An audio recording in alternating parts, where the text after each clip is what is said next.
يعتذرون إليكم إذا رجعتم إليهم قل لا تعتذروا لن نؤمن لكم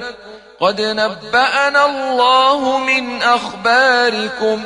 وسيرى الله عملكم ورسوله ثم تردون إلى عالم الغيب والشهادة فينبئكم بما كنتم تعملون سيحلفون بالله لكم إذا انقلبتم إليهم لتعرضوا عنهم فأعرضوا عنهم إنهم رجس ومأواهم جهنم جزاء بما كانوا يكسبون يحلفون لكم لترضوا عنهم فإن ترضوا عنهم فإن الله لا يرضى عن القوم الفاسقين الأعراب أشد كفرا ونفاقا وأجدر ألا يعلموا حدود ما أنزل الله على رسوله والله عليم حكيم ومن الأعراب من يتخذ ما ينفق مغرما ويتربص بكم الدوائر عليهم دائرة السوء والله سميع عليم ومن الأعراب من يؤمن بالله واليوم الآخر ويتخذ ما ينفق قربات عند الله وصلوات الرسول ألا إنها قربة لهم سيدخلهم الله في رحمته إن الله غفور رحيم والسابقون الأولون من المهاجرين والأنصار والذين اتبعوهم بإحسان رضي الله عنهم ورضوا عنه وأعد لهم جنات تجري تحتها الأنهار خالدين فيها أبدا ذلك الفوز العظيم وممن حولكم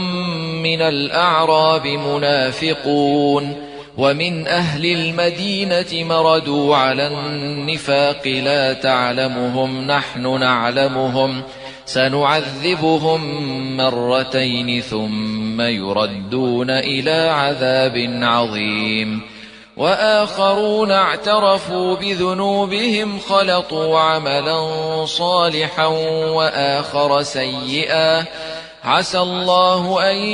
يتوب عليهم إن الله غفور رحيم خذ من أموالهم صدقة تطهرهم وتزكيهم بها وصل عليهم إن صلاتك سكن لهم والله سميع عليم ألم يعلموا أن الله هو يقبل التوبة عن عباده ويأخذ الصدقات وأن الله هو التواب الرحيم وقل اعملوا فسيرى الله عملكم ورسوله والمؤمنون وستردون إلى عالم الغيب والشهادة فينبئكم بما كنتم تعملون وآخرون مرجون لأمر الله إما يعذبهم وإما يتوب عليهم والله عليم حكيم والذين اتخذوا مسجدا ضرارا وكفرا وتفريقا بين المؤمنين وإرصادا لمن حارب الله ورسوله من قبل وليحلفن إن أردنا إلا الحسنى والله يشهد إنهم لكاذبون لا تقم فيه أبدا لمسجد أسس على التقوى من أول يوم أحق أن تقوم فيه فيه رجال يحبون أن يتطهروا والله يحب المطهرين أفمن أسس بنيانه على تقوى من الله ورضوان خير أم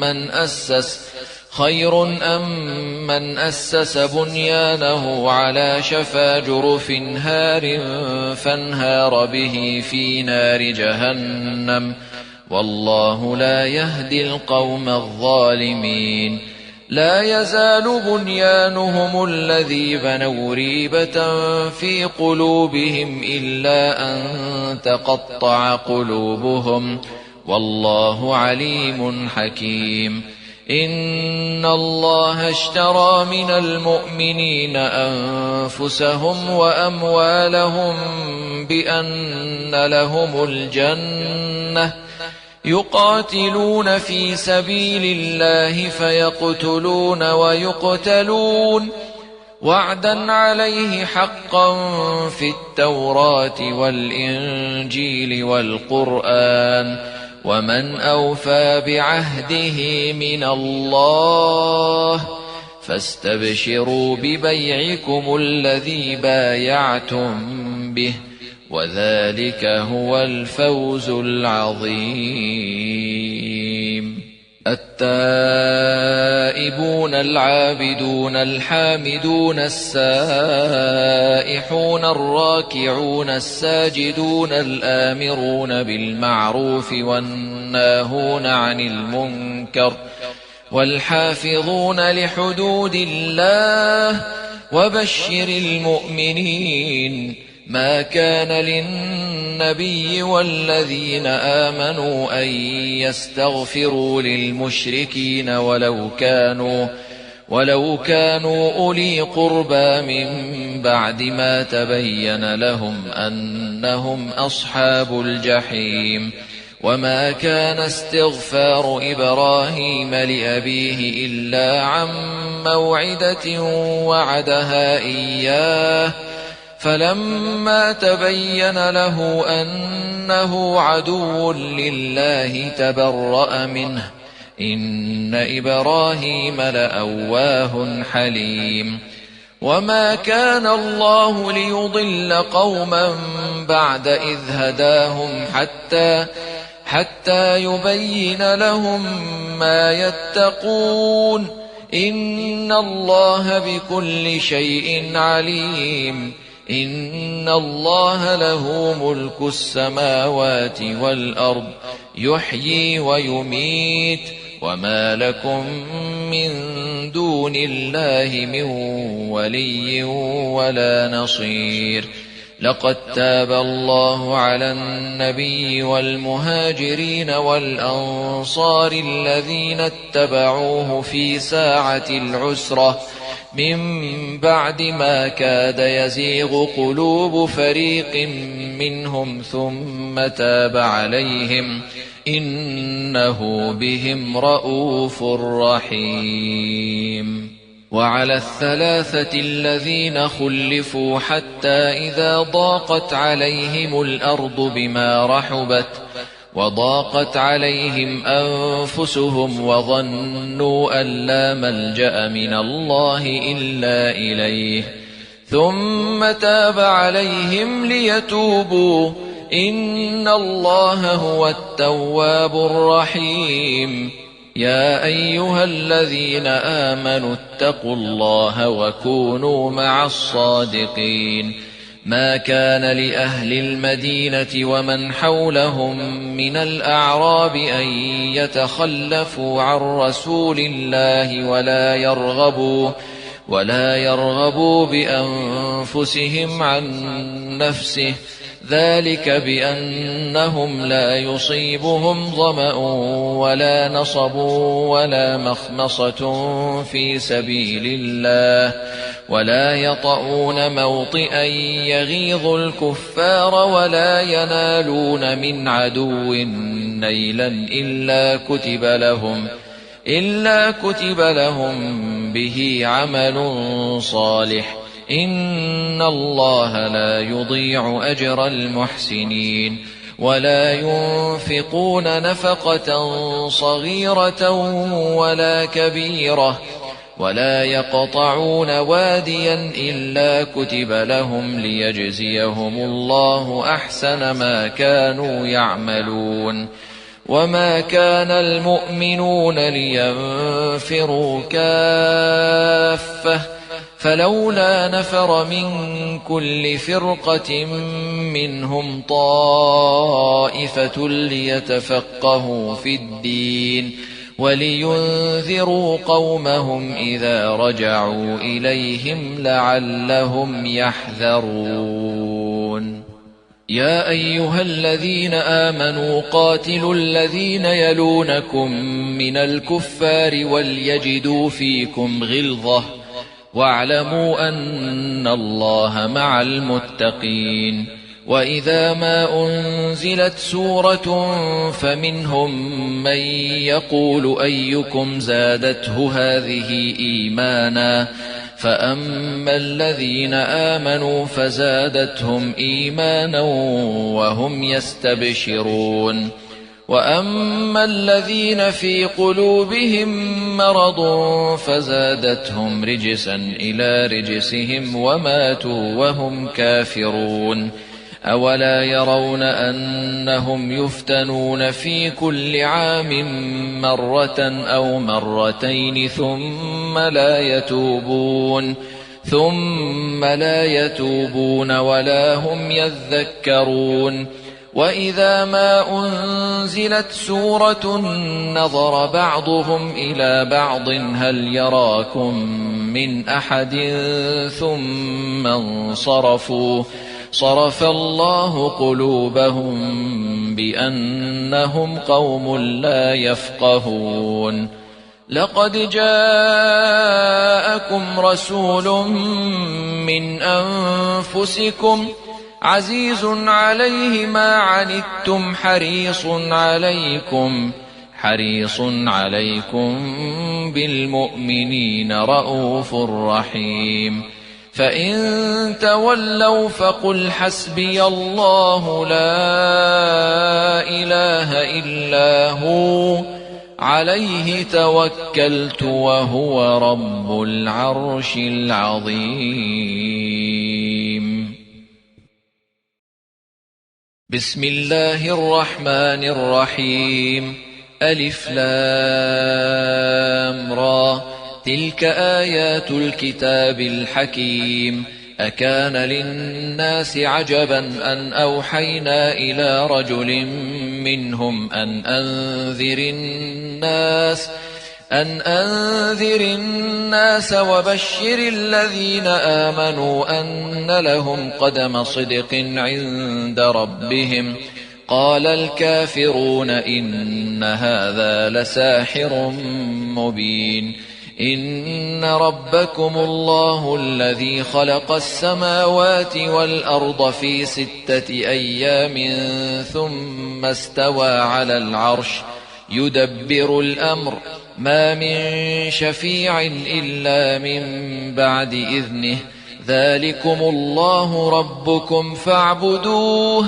أفلا تذكرون إليه مرجعكم جميعا وعد الله حقا إنه يبدأ الخلق ثم يعيده ليجزي الذين آمنوا وعملوا الصالحات بالقسط والذين كفروا لهم شراب من حميم وعذاب أليم بما كانوا يكفرون هو الذي جعل الشمس ضياء والقمر نورا وقدره منازل لتعلموا عدد السنين والحساب ما خلق الله ذلك إلا بالحق يفصل الآيات لقوم يعلمون إن في اختلاف الليل والنهار وما خلق الله في السماوات والأرض لآيات لقوم يتقون إن الذين لا يرجون لقاءنا ورضوا بالحياة الدنيا واطمأنوا بها والذين هم عن آياتنا غافلون أولئك مأواهم النار بما كانوا يكسبون إن الذين آمنوا وعملوا الصالحات يهديهم ربهم بإيمانهم تجري من تحتهم الأنهار في جنات النعيم دعواهم فيها سبحانك اللهم وتحيتهم فيها سلام وآخر دعواهم أن الحمد لله رب العالمين ولو يعجل الله للناس الشر استعجالهم بالخير لقضي إليهم أجلهم فنذر الذين لا يرجون لقاءنا في طغيانهم يعمهون وإذا مس الإنسان الضر دعانا لجنبه أو قاعدا أو قائما فلما كشفنا عنه ضره مر كأن لم يدعنا إلى ضر مسه كذلك زين للمسرفين ما كانوا يعملون ولقد أهلكنا القرون من قبلكم لما ظلموا وجاءتهم رسلهم بالبينات وما كانوا ليؤمنوا كذلك نجزي القوم المجرمين ثم جعلناكم خلائف في الأرض من بعدهم لننظر كيف تعملون وإذا تتلى عليهم آياتنا بينات قال الذين لا يرجون لقاء نأت بقرآن غير هذا أو بدله قل ما يكون لي أن أبدله من تلقاء نفسي إن أتبع إلا ما يوحى إلي إني أخاف إن عصيت ربي عذاب يوم عظيم قل لو شاء الله ما تلوته عليكم ولا أدراكم به فقد لبثت فيكم عمرا من قبله أفلا تعقلون فمن أظلم ممن افترى على الله كذبا أو كذب بآياته إنه لا يفلح المجرمون ويعبدون من دون الله ما لا يضرهم ولا ينفعهم ويقولون هؤلاء شفعاؤنا عند الله قل أتنبئون الله بما لا يعلم في السماوات ولا في الأرض سبحانه وتعالى عما يشركون وما كان الناس إلا أمة واحدة فاختلفوا ولولا كلمة سبقت من ربك لقضي بينهم فيما فيه يختلفون ويقولون لولا أنزل عليه آية من ربه فقل إنما الغيب لله فانتظروا إني معكم من المنتظرين وإذا أذقنا الناس رحمة من بعد ضراء مستهم إذا لهم مكر في آياتنا قل الله أسرع مكرا إن رسلنا يكتبون ما تمكرون هو الذي يسيركم في البر والبحر حتى إذا كنتم في الفلك وجرين بهم بريح طيبة وفرحوا بها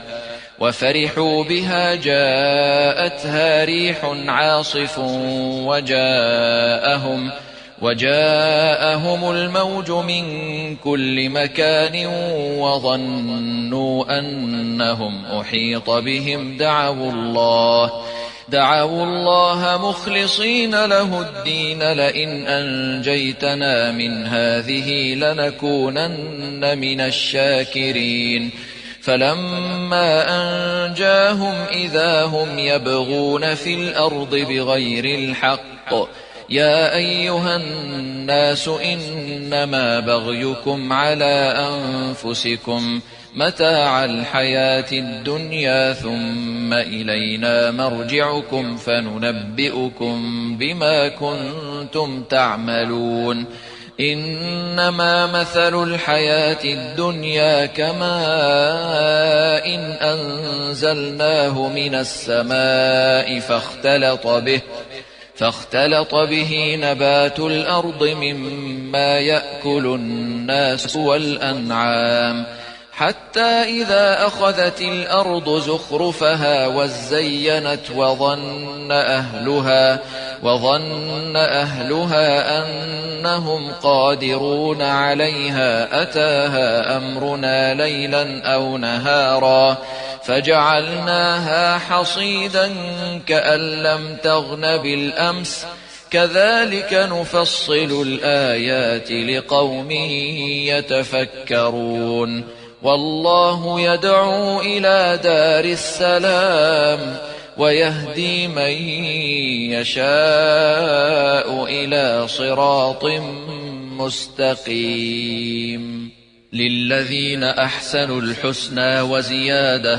ولا يرهق وجوههم قتر ولا ذلة أولئك أصحاب الجنة هم فيها خالدون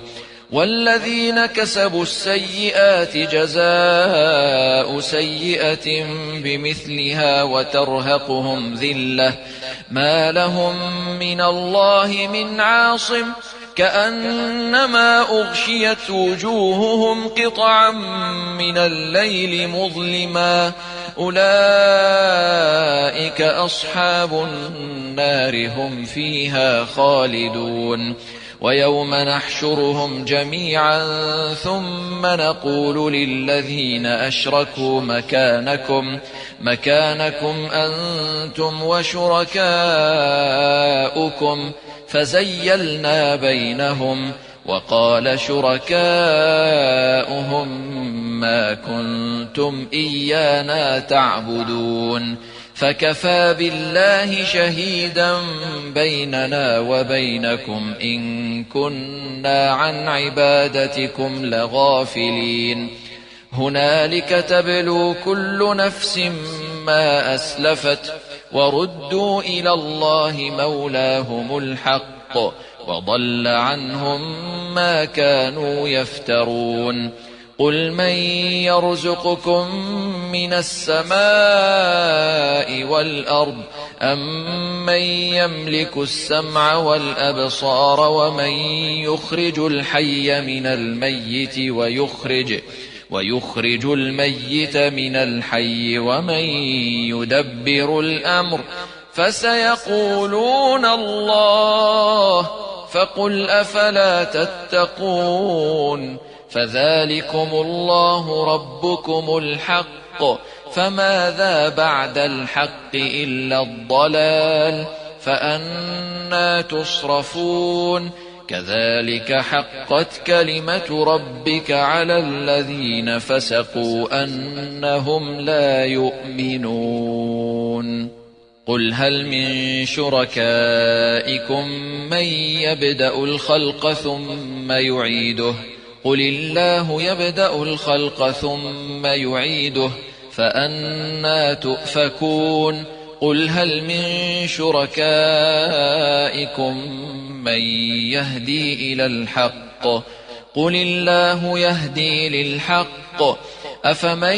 يهدي إلى الحق أحق أن يتبع أم من لا يهدي إلا أن يهدى فما لكم كيف تحكمون وما يتبع أكثرهم إلا ظنا إن الظن لا يغني من الحق شيئا إن الله عليم بما يفعلون وما كان هذا القرآن أن يفترى من دون الله ولكن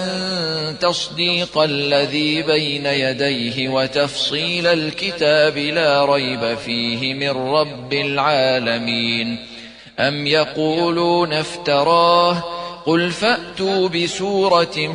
مثله وادعوا من استطعتم من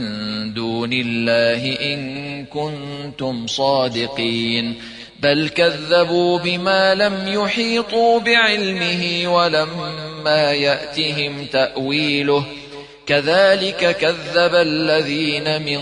قبلهم فانظر كيف كان عاقبة الظالمين ومنهم من يؤمن به ومنهم من لا يؤمن به وربك أعلم بالمفسدين وإن كذبوك فقل لي عملي ولكم عملكم أنتم بريئون مما أعمل وأنا بريء مما تعملون ومنهم من يستمعون إليك أفأنت تسمع الصم ولو كانوا لا يعقلون ومنهم من ينظر إليك أفأنت تهدي العمي ولو كانوا لا يبصرون إن الله لا يظلم الناس شيئا ولكن الناس أنفسهم يظلمون ويوم يحشرهم كأن لم يلبثوا إلا ساعة من النهار يتعارفون بينهم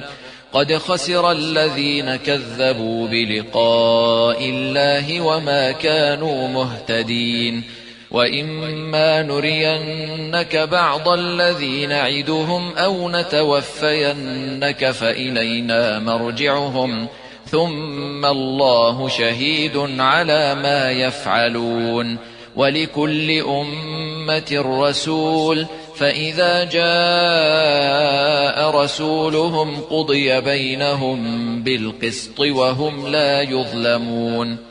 ويقولون متى هذا الوعد إن كنتم صادقين قل لا أملك لنفسي ضرا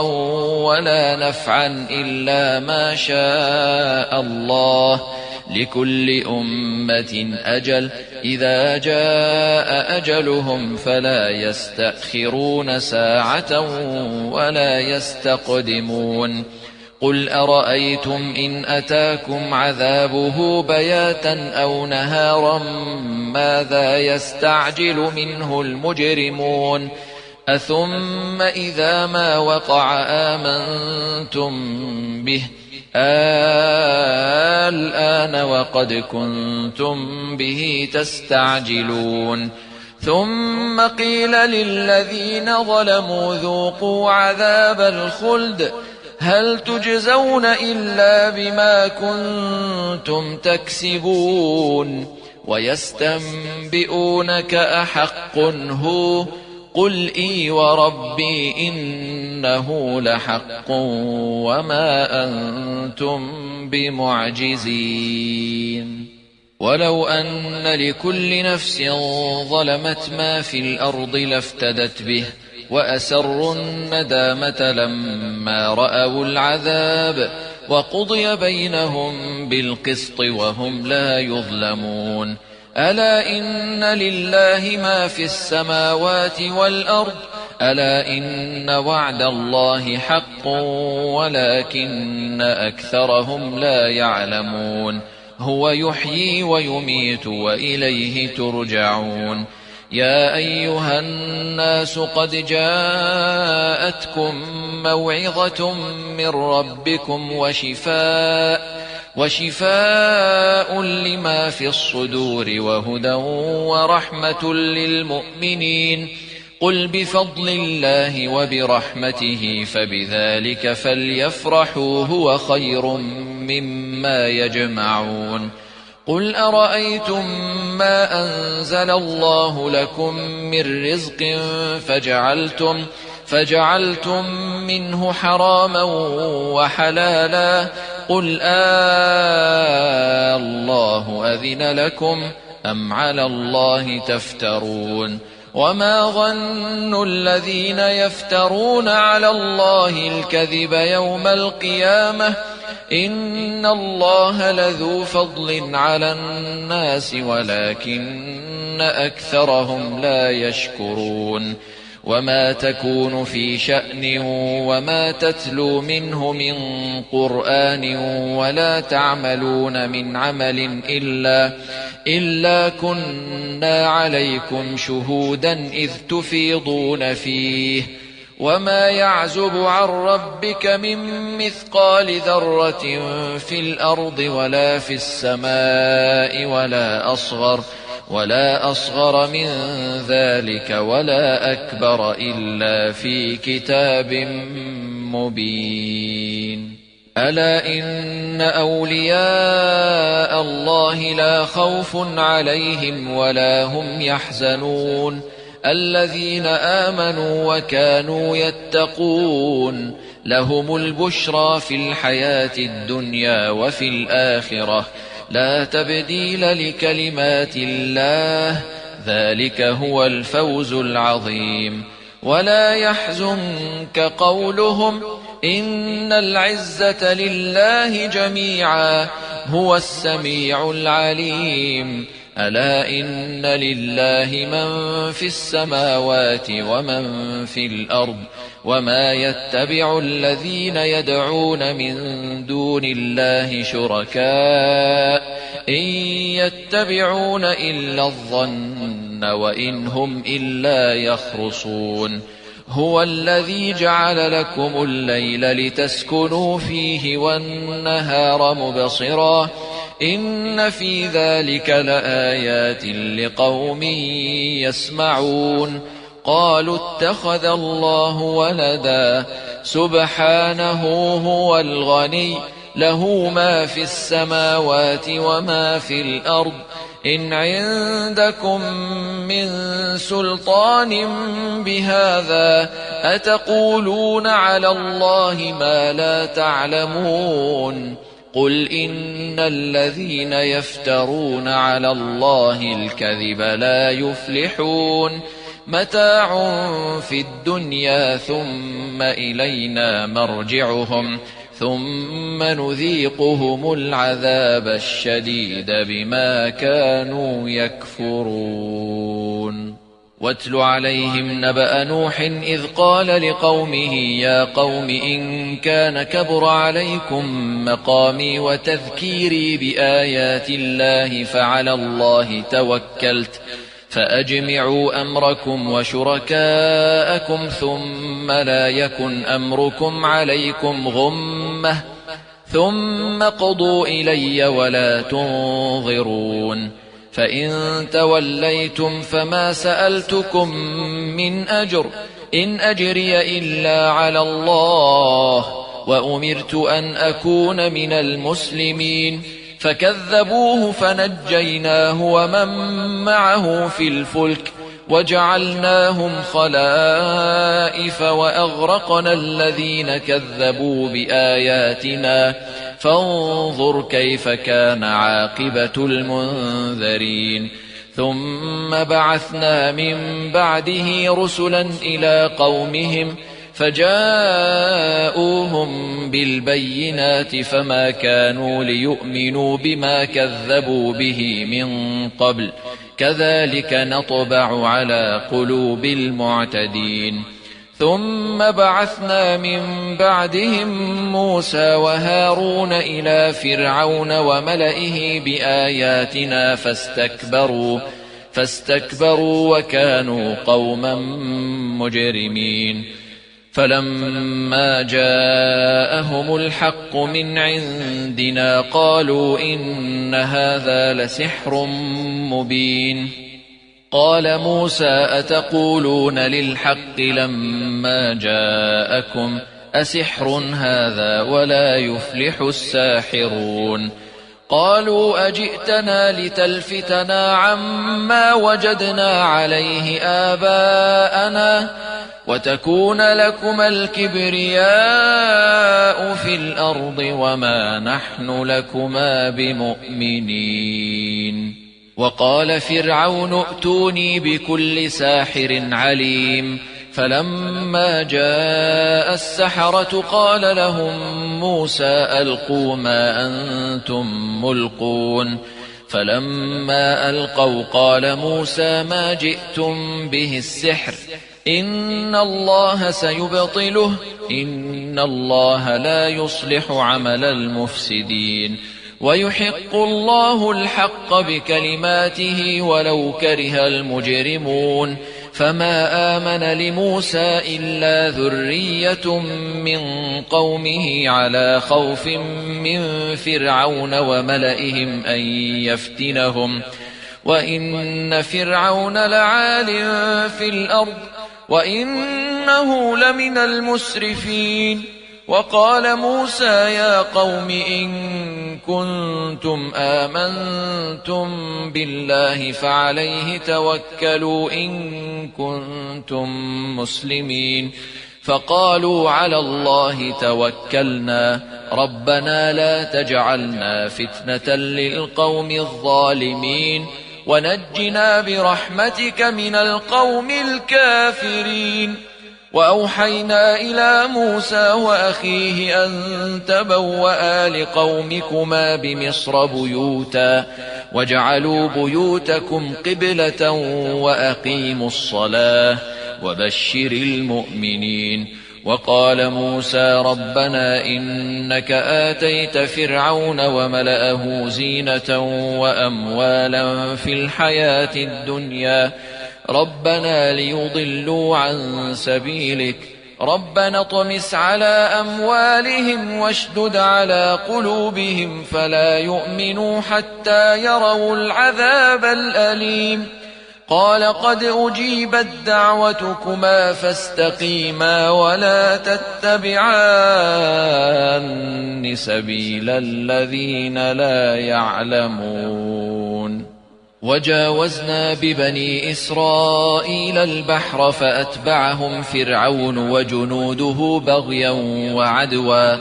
حتى إذا أدركه الغرق قال آمنت أنه لا إله إلا الذي آمنت به بنو إسرائيل وأنا من المسلمين الآن وقد عصيت قبل وكنت من المفسدين فاليوم ننجيك ببدنك لتكون لمن خلفك آية وإن كثيرا من الناس عن آياتنا لغافلون ولقد بوأنا بني إسرائيل مبوأ صدق ورزقناهم من الطيبات فما اختلفوا حتى جاءهم العلم إن ربك يقضي بينهم يوم القيامة فيما كانوا فيه يختلفون فإن كنت في شك مما أنزلنا إليك فاسأل الذين يقرؤون الكتاب من قبلك لقد جاءك الحق من ربك فلا تكونن من الممترين ولا تكونن من الذين كذبوا بآيات الله فتكون من الخاسرين إن الذين حقت عليهم كلمة ربك لا يؤمنون ولو جاءتهم كل آية حتى يروا العذاب الأليم فلولا كانت قرية آمنت فنفعها إيمانها إلا قوم يونس لما آمنوا كشفنا عنهم عذاب الخزي في الحياة الدنيا ومتعناهم إلى حين ولو شاء ربك لآمن من في الأرض كلهم جميعا أفأنت تكره الناس حتى يكونوا مؤمنين وما كان لنفس أن تؤمن إلا بإذن الله ويجعل الرجس على الذين لا يعقلون قل انظروا ماذا في السماوات والأرض وما تغني الآيات والنذر عن قوم لا يؤمنون فهل ينتظرون إلا مثل أيام الذين خلوا من قبلهم قل فانتظروا إني معكم من المنتظرين ثم ننجي رسلنا والذين آمنوا كذلك حقا علينا ننجي المؤمنين قل يا أيها الناس إن كنتم في شك من ديني فلا أعبد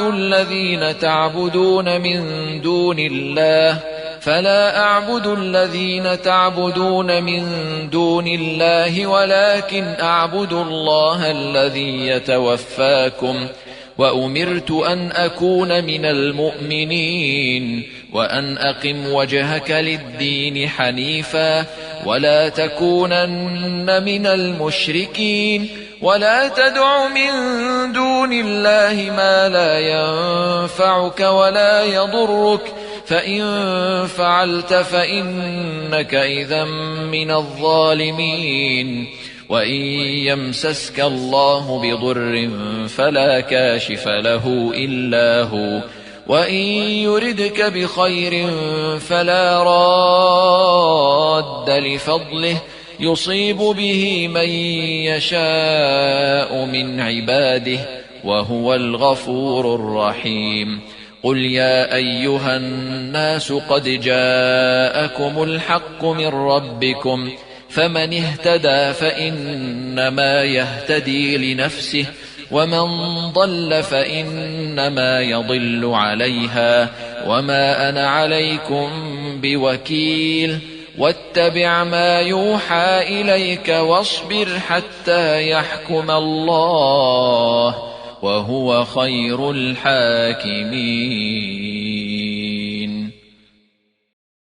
بسم الله الرحمن الرحيم ألف لام را كتاب أحكمت آياته ثم فصلت من لدن حكيم خبير ألا تعبدوا إلا الله إنني لكم منه نذير وبشير وأن استغفروا ربكم ثم توبوا إليه يمتعكم متاعا حسنا إلى أجل مسمى ويؤت كل ذي فضل فضله وإن تولوا فإني أخاف عليكم عذاب يوم كبير إلى الله مرجعكم وهو على كل شيء قدير ألا إنهم يثنون صدورهم ليستخفوا منه ألا حين يستغشون ثيابهم يعلم ما يسرون وما يعلنون إنه عليم بذات الصدور